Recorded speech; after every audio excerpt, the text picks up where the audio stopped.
Hello, now we'll be learning about anti-nuclear and anti-war movements. See, in our previous topic, we have been learnt about human rights movement in USSR as well as even the civil rights movement in America. Now we are learning about anti-nuclear and anti-war movements. See, all of us know that in our previous lesson we have been learnt after the completion of the 1945 war, that is Second World War, majority of the countries were busy with something. What was that something that majority of the countries were busy? Majority of the countries were busy with like the large countries or the big countries or the developed countries like Britain, USSR, France, USA. They were busy in building their own arsenals. What do you mean by these nuclear arsenals? Arsenals means nuclear arsenal. Nuclear arsenals means preparation of nuclear weapons. So they started very busy and very seriously they involved in that and started spending huge money. Even we have been learned what was the money that they have been spent from near about 180 million pounds to 380 million pounds. That means more than double the number has been increased. Like that they have been spending their money on building more and more nuclear arsenals at that particular time period. So during the time period of 1970s and 80s, there was these anti-nuclear and anti-war movements was been happened. First of all, we'll learn about anti-nuclear movement. What is this anti-nuclear movements? See, when world has been witnessed the explosion of nuclear bombs, okay, two nuclear bombs, that is the hydrogen bombs are generally what we call, that is in the August of 1945 by USA on Japan's Hiroshima and Nagasaki. So by seeing this destruction, people were terrified, people were worried and people were in a tense situation. What will be the world if these type of weapons or this type of explosives will be exploded? Then what will be the condition of the human being? That they have been worried a lot. So at that particular time period, even though the world is in tenser situation and worried situation, these countries, the major countries like USA, USSR, Britain and France, they were busy and spending more and more money, lot of money on building their own nuclear arsenals. At that particular time period, with this type of condition is going on, they are building their own arsenals. Again, at the same time, when we have been learned in our previous class, that is US and USSR, they both are having Cold War between them. That means to take the lead on the world. Okay, either after actually even we have been learned about the NAM, non-alignment movement, and how the Cold War has been happened or between these US and USSR till the year of 1991. Okay, this Cold War also was going on between these two countries. Then the entire world was in that type of situation where if these two countries goes for a war, Third World War, then what will be the condition? So these have been happened. Even the thousands of scientists as well as intellectuals from across the world campaigned for abolishing the nuclear weapons. Okay, and instead that USA and USSR came to an agreement and end these futile arms race. Okay, so at the finally they have been came to an agreement and they have been end. Even though after signing the treaty also it was not successful. As I said, by the year of 1991, with the disintegration of the USSR organization and forming a new Russian nation or the nation again, then slowly this has been came to an end, we can say. But again there was a conflict with Vietnam as well as end of the nuclear movement when USSR has been disintegrated. Then what is this anti-war movement? We see USA as well as Vietnam, they had a war between these two countries. They had a war because all of us know that Vietnam used to it was taking the side of China and indirectly China and Russia, all these communist countries.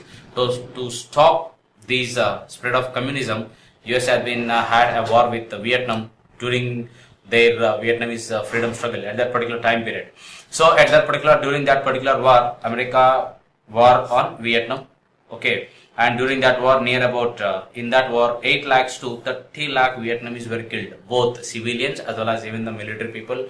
That is soldiers as well as the common people, civilians, everyone was killed. Near about from 8 lakhs to 30 lakh people were killed nearly. And whereas USA's people, they said during that particular time period, whereas in this war, USA, most of the military personnel had been killed or they were died and many were handicapped or injured. But not that much, still no civilian has been died because the war has been in a far place of Vietnam, but not in the territories of USA. That was also one more advantage. Even if people remember, during Second World War also, there was no huge much loss of USA because the war has been not occurred during its in their territories. Okay, the same way here also the same thing has been happened because of the war in their own place. Majority of the Vietnamese people have been killed or in the war. Even military personnel as well as the common people or civilian also have been died in this war. So even though Vietnam is a small country and even they don't have that much of advanced technologies or to face these developed countries like USA as well as the Britain and France, what it might be, then how they have been faced them they faced by using a war technique which is called as guerrilla warfare. As most of the Vietnamese country is in forest area and majority of the country is covered with the forest, so they used this guerrilla warfare. Even this guerrilla warfare even was introduced in our country also, in India, particularly in Andhra Pradesh, in Manyam Gudem Hills. During Alluri Sitaram Raju's time period, he is the person who has been introduced this guerrilla warfare with us also in our country, in our state particularly.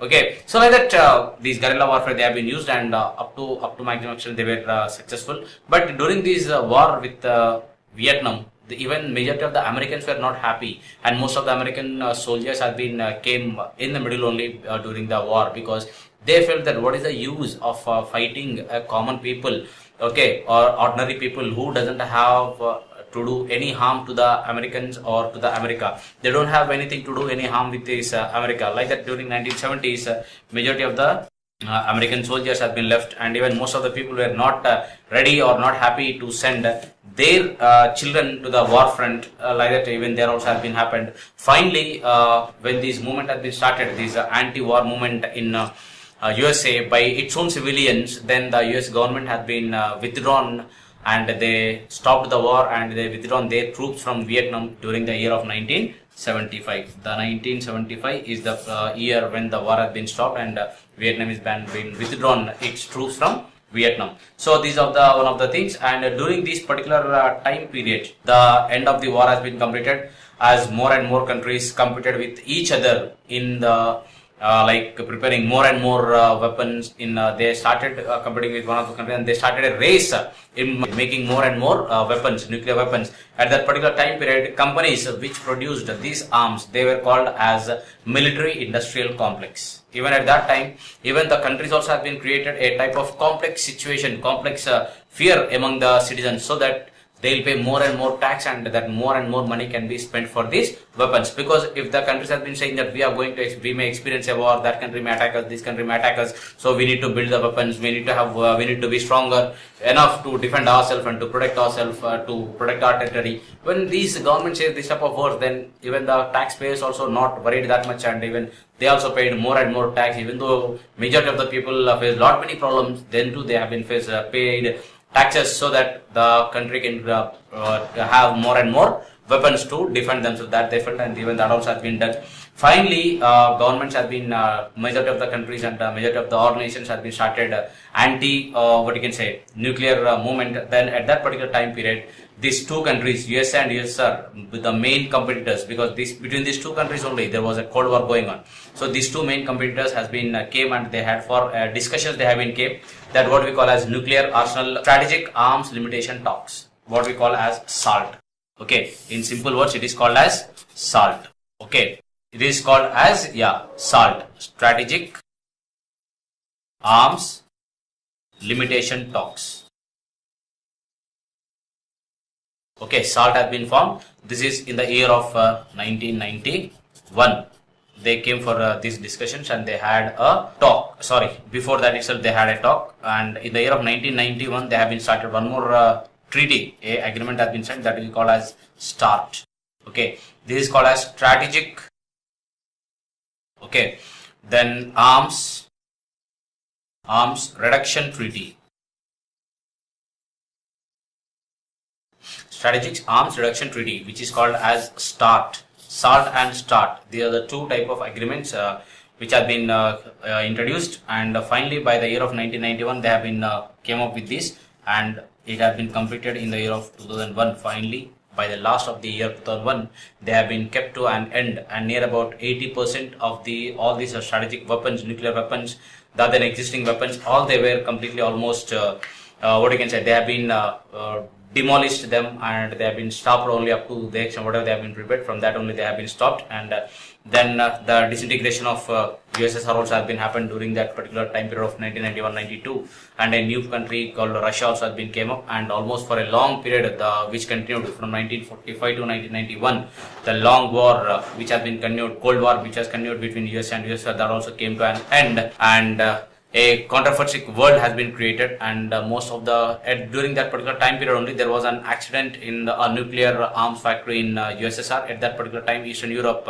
and even we have been experienced the Cold War has been completed, but still we have been experienced some of the what you can say drastic wars in Eastern Europe like Iraq and Afghanistan. There also we had wars, and here we had a place called a plant, a nuclear plant, major nuclear plant in USSR, that is called as Chernobyl. There was an accident in this Chernobyl during some of the research and manufacturing or production of the weapons at that particular time period, then which has been contaminated the atmosphere, and even which has been created different types of problems in the environment as well as for the people. But even though it has been created some damage and other things, but at least people would came to know, and people got awareness about the consequences of these explosions of the war and other things. Here I forgot to say one thing, that during the war, Vietnamese war, at that particular time period, America has been used a bomb which is called as napalm.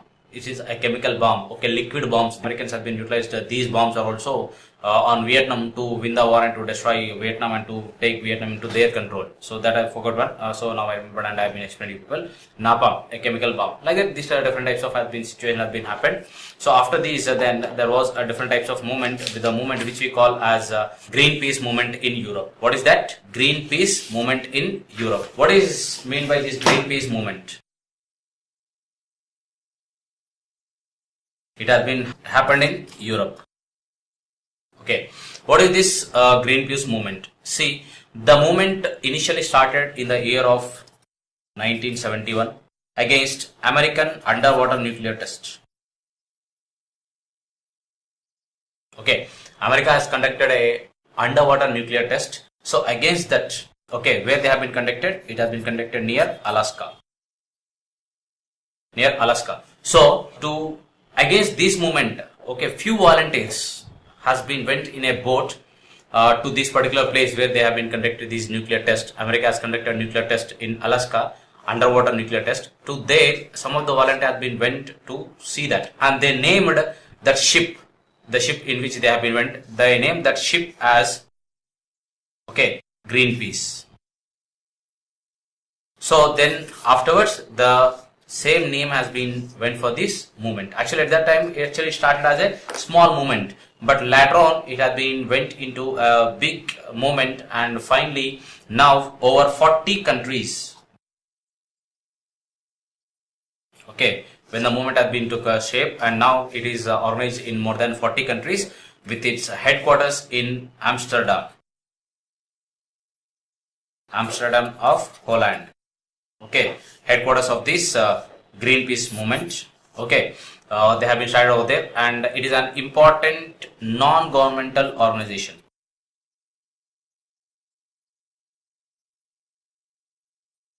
Important non-governmental organization. And what is the main aim of this particular organization is to create awareness among the people about the environment by seeing the different types of changes in the environment. See, heat increasing. Okay, one is through sun and pollution. Okay, because of pollution and because of sun's heat, the heat is increasing. Because of that, different types of problems are happening, like melting of polar caps, melting of ice sheets, then along with that, unseasonal rains. Okay, then droughts or floods. Okay, droughts or floods, then crop failure, depletion of ozone. Okay, so like this, different types of movements are happening. So because of these movement, these consequences or effect of these particular nuclear weapons, or maybe the pollution which we are creating by different means. Okay, because of all these things, many of the problems are happening in the atmosphere. Because of these things, the environment is getting pollution. Because of these, the ozone layer is depleting. That means it is getting porous. So that what happens, the sun's dangerous rays also will be reaching the earth. Okay, because of that, the temperature is increasing. heat increasing, unseasonal rains, either it may be droughts or it may be floods. Okay, crops are failure, then ozone layer is depleting, and ice sheets are melting. If these ice sheets are melting and if the ice sheets melt, what happens? The majority of the countries who are sharing majority of large boundaries with the sea, like Bangladesh, Sri Lanka, Mauritius, India and Indonesia, they will face a lot of problems, and the people will be having a heavy problems, and a major cause or the loss for the human life will be occurred. So like this, different types of movement has been happening. The impact of this green movement is ensuring the ability of the earth to nurture life in all its diversity. The main aim of this is to spread awareness among the people to ensuring the ability of the earth to nurture life of all its diversity. That means different types of people, different types of living organisms on the earth. So both, and if these need to be taken care, and if this will be followed, and if proper care has been taken and proper environmental protection has been guaranteed, then the benefits of these will be enjoyed by both developed as well as undeveloped countries or developed countries, whatever it might be. But this Greenpeace movement has been started in the year of 1971 as a small movement. Just some of the volunteers who opposed American underground nuclear test. So they have been went to see that near Alaska in a ship, and they named the ship as a Greenpeace. From that they got a thought, why don't we spread the awareness among the people about the environmental protection and the consequences of the environmental degradation and all these things. Even so we can say even the greenhouse effect also, or maybe increasing of carbon or the carbon dioxide, or the percentage of carbon in the air. Like that we can say many of the problems, many of the situations we can see because of these. So to create awareness among this, at presently we have this Greenpeace movement has been spread more than near about in 40 countries, and it has its headquarters in Amsterdam of Holland. From there it is operating, and the main aim and motto of this Greenpeace movement is to spread awareness among the people as well as the countries as well as the governments and nations to protect the environment, not to pollute it or not to disintegrate the environment, and not to create hazardous situations, or not to test any of the nuclear weapons or any of the nuclear arms or any of the powerful arms which affects the climatic conditions. We have seen what was the condition of this particular explosion of nuclear research center in USSR, that is Chernobyl. When there was an explosion, the effect was up to a long period in majority of the parts of the Europe continent, in the eastern part of the Europe continent. And even we have seen the conditions of Hiroshima and Nagasaki, where the nuclear explosions have been happened during the Second World War. Like this, the effects will be for a longer period, and it creates a devastating and as well as devastating and destructive type of climatic conditions, and the effects will be for a longer period on the many of the generations, and the people will need to suffer lot many health issues as well as many other problems because of this environmental degradation. The main aim of this Greenpeace movement is to protect the environment, to save the environment, and to have or to build a green environment across the world, global levelly. Okay, next what we have is some Bhopal gas disaster related moments that we'll be seeing in our next class.